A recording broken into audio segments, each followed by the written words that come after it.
গেল বুধবার আন্তর্জাতিক নিষেধাজ্ঞা এবং যুক্তরাষ্ট্র সহ জাপান ও দক্ষিণ কোরিয়ার হুমকি ধামকি উপেক্ষা করে মহাকাশের উদ্দেশ্যে গোয়েন্দা স্যাটেলাইট উৎক্ষেপণ করে উত্তর কোরিয়া।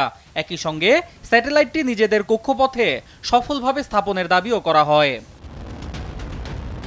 পিয়ংইয়ং এর ওই দাবির পর থেকেই স্যাটেলাইট উৎক্ষেপণ ঘিরে কোরীয় উপদ্বীপে উত্তেজনা ছড়িয়ে পড়ে। গোয়েন্দা স্যাটেলাইট উৎক্ষেপণের তীব্র নিন্দা জানায় জাপান ও দক্ষিণ কোরিয়া। এরই জেরে সিউলের সঙ্গে সব ধরনের সামরিক চুক্তি স্থগিত করে পিয়ংইয়ং। সেই সঙ্গে সীমান্তে অত্যাধুনিক সমরাস্ত্রের পাশাপাশি সেনা মোতায়েনের ঘোষণাও দেন উত্তর কোরীয় নেতা কিম জং উন। উৎক্ষেপণের পর থেকেই হোয়াইট হাউস ও পেন্টাগনের ছবি তুলে পাঠাচ্ছে উত্তর কোরিয়ার ওই গোয়েন্দা স্যাটেলাইটটি। গেল কিছুদিন ধরে যেসব ছবি পর্যবেক্ষণ করছেন উত্তর কোরীয় নেতা কিম জং উন। মঙ্গলবার এই কথা জানায় দেশটির রাষ্ট্রীয় বার্তা সংস্থা KCNA। এই যখন অবস্থা, তখন উদ্ভূত পরিস্থিতি নিয়ে আলোচনা করতে